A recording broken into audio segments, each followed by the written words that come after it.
Selamat pagi teman-teman. Sebelum ibadah sekolah minggu dimulai, kita siap-siap dulu yuk. Pertama-tama kita mandi dulu ya, biar gak ngantuk, segar, dan rapi. Terus kita jangan lupa sarapan juga ya, supaya waktu ibadah nanti kita tidak lapar dan bersemangat. Setelah itu kita pakai pakaian yang nyaman, rapi, dan sopan ya. Contohnya seperti ini. Keren kan? Saat pujian sedang berlangsung, mari kita fokus. Jangan lupa ikut bernyanyi dan ikuti gerakannya ya. Pada waktu guru-guru memberitakan firman Tuhan, mari kita fokus dan duduk yang rapi ya, supaya kita semua bisa semakin mengenal dan sayang sama Tuhan Yesus. Setelah ibadah sudah selesai, jangan lupa rekam ayat hafalan dan kerjakan tugas yang sudah diberikan ya. Nah, sekarang kita sudah siap beribadah. Tetap setia beribadah sekolah minggu setiap minggu ya. God bless you all, teman-teman. Shalom adik-adik. Kita berjumpa lagi di ibadah sekolah minggu via YouTube. Nah adik-adik, siapa yang udah siap untuk memuji Tuhan dan mendengarkan firman Tuhan? Ayo coba angkat tangannya. Nah adik-adik, sebelum kita memulai ibadah, baiknya kita berdoa dulu. Yuk adik-adik, lipat tangannya, tutup matanya, duduk yang manis. Yuk kita bersatu di dalam doa. Selamat pagi Bapa, selamat pagi Yesus, selamat pagi Roh Kudus. Terima kasih Tuhan atas berkat-Mu pada hari ini. Engkau telah memberikan kami kesehatan. Tuhan, sebentar kami ingin memulai ibadah kami. Kiranya Engkau berkati dari awal, pertengahan hingga akhir. Dan Engkau berkati ya Tuhan adik-adik kami yang di rumah masing-masing. Kiranya Tuhan membuka telinga agar mereka dengar-dengaran kepada firman-Mu. Terima kasih Tuhan. Dalam nama Tuhan Yesus, haleluya, amin. Nah adik-adik, tahu gak kalau kita itu ciptaan Tuhan yang sangat istimewa, karena di mata Tuhan kita itu indah. Nah adik-adik, kita angkat satu pujian, Ku Istimewa. Yuk kita bangkit berdiri.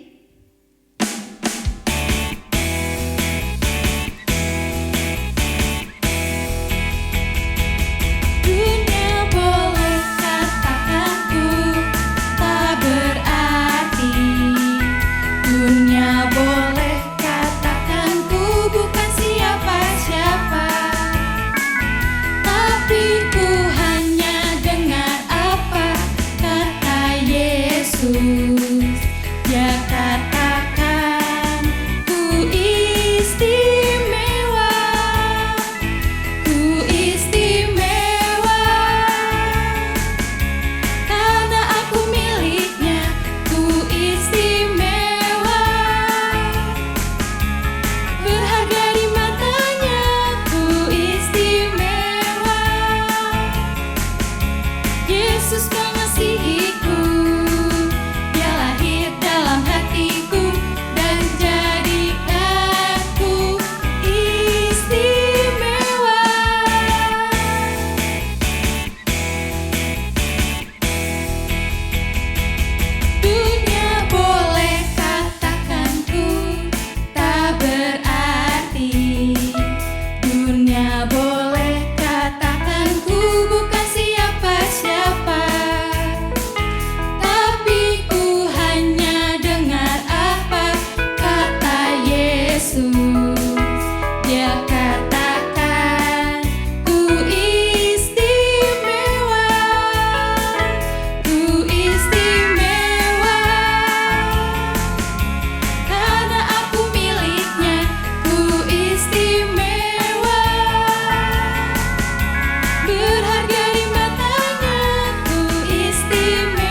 mengasihiku.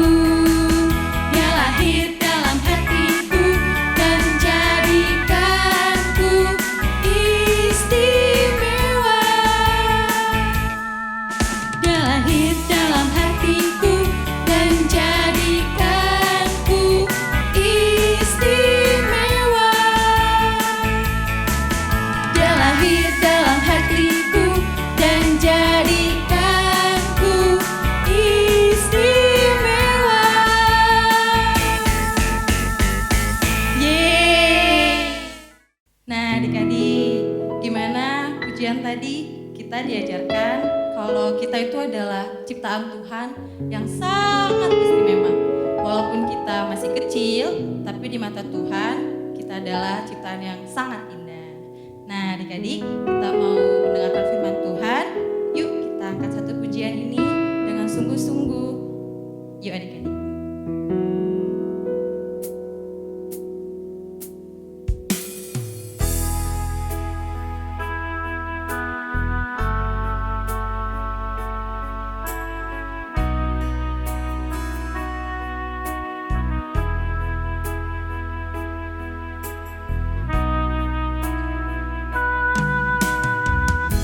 Saat ku menyembahmu, Rohmu bekerja. Saat ku memujimu, Kau bertata di atas pujian. Ku angkat hatiku, ku pandang kekudusan-Mu. Saat ku sembah, ku puji-Mu, ku rasakan kehadiran-Mu Tuhan. Yuk adik-adik, kita angkat satu pujian ini dengan sungguh-sungguh, dengan hati yang penuh, dengan sukacita.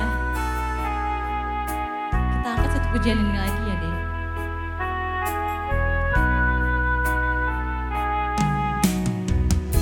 Saat ku menyembahmu, Rohmu bekerja.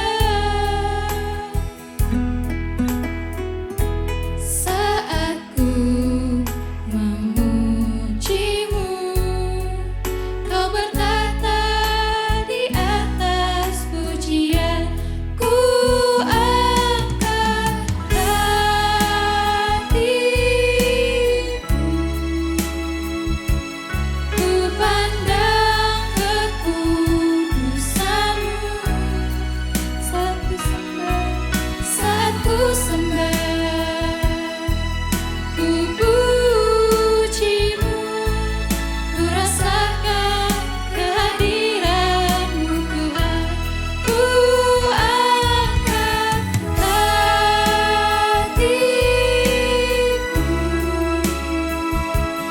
ku pandang kekudusan-Mu.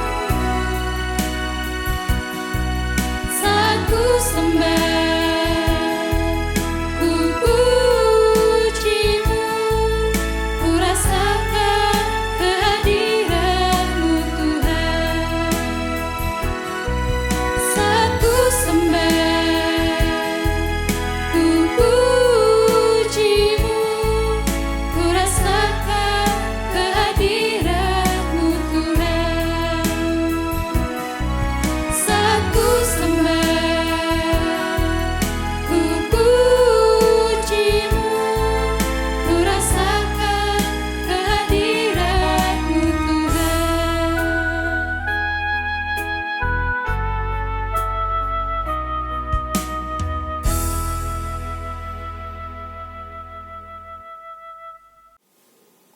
Shalom adik-adik, apa kabarnya hari ini?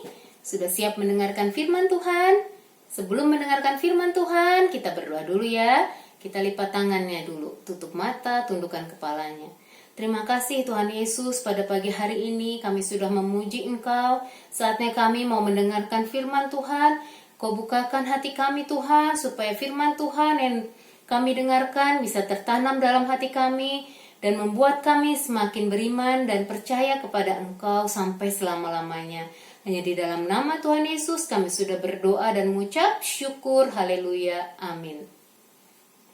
Adik-adik, hari ini kita mau mendengarkan cerita tentang seorang bapak yang mempunyai 2 orang anak. Cerita ini diambil dari Lukas 15 ayat 11 sampai 32. Begini ceritanya adik-adik. Ada seorang bapak yang mempunyai 2 orang anak sulungnya laki-laki dan anak bungsunya juga laki-laki. Bapak ini adalah seorang yang punya peternakan yang sangat besar. Ia adalah orang yang kaya raya, hidup berkelimpahan dan berkecukupan. Pada suatu hari adik-adik, anak bungsunya ini meminta harta warisan kepada bapaknya. Bapaknya kaget adik-adik, kenapa anak bungsunya minta uang? Bapak, aku minta harta warisan jatah aku sekarang, kata anaknya. Untuk apa? Aku mau pergi dari rumah, aku mau hidup sendiri, aku mau bebas, kata anaknya.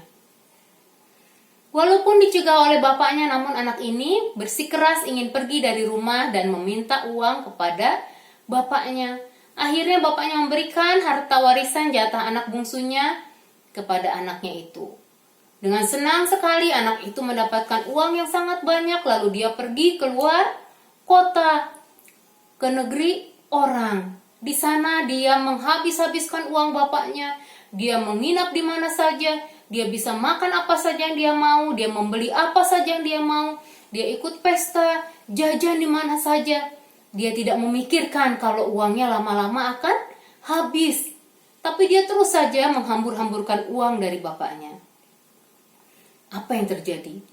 Benar saja, suatu hari uang bekal dari bapaknya sekian banyaknya habis tidak bersisa karena dia selalu hidup mewah. Jajan makan di mana saja, pergi kemana saja, tanpa memikirkan simpanan. Lalu apa yang dia lakukan adik-adik? Ketika dia sudah jatuh miskin, tidak punya uang lagi sama sekali, dia tidak bisa makan, dia kelaparan. Dia tidak tahan lagi, dia mulai berpikir apa yang harus aku lakukan. Satu-satunya cara adalah dia mencari pekerjaan. Dia mencari pekerjaan yang bisa membuat dia mendapatkan upah untuk membeli makan. Rupanya mencari pekerjaan di negeri orang pun tidak mudah adik-adik. Dia hanya mendapatkan pekerjaan sebagai pemberi makan ternak babi. Dia jadi teringat kepada peternakan ayahnya yang sangat besar itu adik-adik. Dia di sana mendapatkan tugas memberi makan babi setiap hari. Tapi oleh tuannya dia tidak pernah diberi makan. Dia kelaparan adik-adik, lalu apa yang dia lakukan? Dengan terpaksa dia makan juga itu makanan babi. Apa boleh buat? Tidak ada makanan lain yang bisa dimakan. Dia juga tidak punya tempat tinggal. Dia harus tinggal di situ, di tempat yang kotor dan bau. Karena tidak ada pilihan lagi. Setiap hari dia hidup seperti itu adik-adik. Sampai suatu hari dia tidak tahan lagi. Akhirnya dia memutuskan untuk pulang ke rumah bapaknya. Walaupun dia yakin kalau bapaknya nanti akan marah, dia tetap akan pulang karena dia tidak tahan lagi. Dia berpikir bahwa di rumahnya makanan tidak pernah kekurangan. Dia punya kamar yang bagus, dia bisa tidur dengan nyenyak. Tidak perlu kedinginan dan kepanasan. Dia sudah merencanakan untuk meminta maaf dan menyesali segala kesalahannya kepada sang bapak. Apapun yang misalnya nanti dimarahin di rumah, dia mau menerimanya, dia tidak takut lagi kepada bapaknya. Dia mau menerima kemarahan bapaknya apapun yang terjadi karena dia sudah menyesal. Namun apa yang terjadi adik-adik? Ketika bapaknya melihat dari kejauhan kalau anaknya itu pulang, bapaknya senang sekali adik-adik. Dia tidak marah. Dia tidak marah sama sekali. Walaupun anak bungsunya ketakutan, "Bapak, aku menyesal untuk segala kesalahanku. Aku sudah menghabis-habiskan uang Bapak, tidak bersisa. Aku minta maaf, Pak. Aku minta ampun. Sekarang aku mau jadi upah pekerja Bapak aja.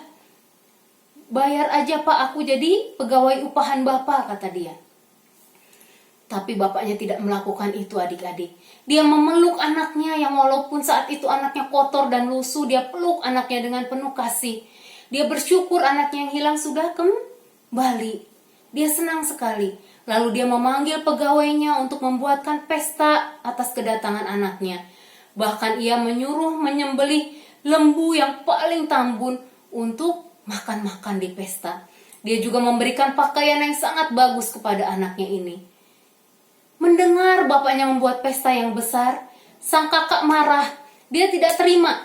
"Bapak, kenapa bapak membuatkan pesta yang begini besar, memberikan pakaian yang sangat bagus buat adik? Padahal dia sudah menghabis-habiskan uang bapak. Sedangkan aku yang setiap hari tinggal bersama bapak, tidak pernah bapak berikan pakaian yang bagus. Tidak pernah bapak buatkan pesta. Padahal aku tidak pernah melawan bapak," kata dia. Nah adik-adik, dari cerita ini apa yang bisa kita ambil? Anak bungsu ini menggambarkan seorang manusia yang sangat mudah jatuh ke dalam dosa seperti kita. Kadang-kadang kita melawan orang tua, tidak mematuhi nasihat orang tua, mau mengambil keputusan sendiri walaupun udah dikasih tahu orang tua tidak boleh melakukan itu, tapi kita tetap melakukannya seperti anak bungsu yang tadi. Sampai akhirnya terjadi hal-hal yang tidak diinginkan. Nah, seorang bapak ini menggambarkan apa adik-adik? Bapak ini menggambarkan Allah yang penuh kasih. Walaupun kita manusia berdosa, ia tetap mengasihi kita. Dia tetap menantikan kapan kita mau mengaku dosa kita, kapan kita mau pulang kembali ke dalam pelukan Bapa kita yang di surga adik-adik. Ya, Bapa itu sangat mengasihi kita. Jadi ketika kita punya kesalahan, marilah kita cepat-cepat mengakui dosa kita dan berjanji jangan mengulangi lagi kesalahan yang sudah kita perbuat. Jangan seperti sang kakak ya adik-adik ya, tidak mau mengampuni adiknya. Marilah kita belajar mengampuni kesalahan orang kepada kita, karena Allah juga sudah terlebih dahulu mengasihi dan mengampuni kepada kita. Demikian cerita firman Tuhan untuk hari ini adik-adik. Nah, ada ayat hafalan ya adik-adik ya. Diambil dari Matius 6 ayat yang ke-14. Kita baca sama-sama. Karena jikalau kamu mengampuni kesalahan orang, Bapamu yang di surga akan mengampuni kamu juga. Kita hafalkan ayat hafalan ini adik-adik ya. Kalau sudah, kumpulkan di grupnya masing-masing. Sebelum kita akhiri ibadah kita pagi ini, kita mau berdoa. Terima kasih Tuhan untuk firman-Mu pagi ini yang mengajarkan kami untuk selalu belajar melakukan hal-hal yang baik, tidak melawan perintah Engkau, tidak melanggar perintah orang tua. Tuhan, jadikanlah kami anak yang baik, anak yang dengar-dengaran, dan juga anak yang mau belajar mengampuni kesalahan, dan anak yang mau belajar meminta maaf untuk segala kesalahan kami, meminta ampun untuk segala dosa dan kesalahan kami. Biarlah Tuhan Yesus, Engkau menolong kami, memberkati hidup kami, dari saat ini sampai selama-lamanya. Terima kasih untuk firman-Mu hari ini Tuhan. Hanya di dalam nama Tuhan Yesus kami sudah berdoa dan mengucap syukur. Haleluya. Amin. Sampai di sini dulu ibadah kita. Sampai ketemu lagi. Dadah. Nah adik-adik, siapa yang udah dengar-dengaran firman Tuhan? Ayo, pasti adik-adik udah dengar-dengar firman Tuhan ya. Nah adik-adik jangan lupa untuk ayat hafalannya di-share ke grup masing-masing ya, biar di-absen adik-adik. Nah, jangan lupa juga untuk persembahan bisa dititipkan ke orang tua. Nah, kita sudah berakhir di sini. Jangan harus semangat ya adik-adik ya. Jangan lupa cuci tangan, pakai masker, dan jangan dulu deh kemana-mana ya. Ya kan Cirena? Jaga kesehatan dulu. Ya, jaga kesehatan. Nah adik-adik, sampai jumpa di ibadah selanjutnya. Dadah. Tuhan Yesus memberkati.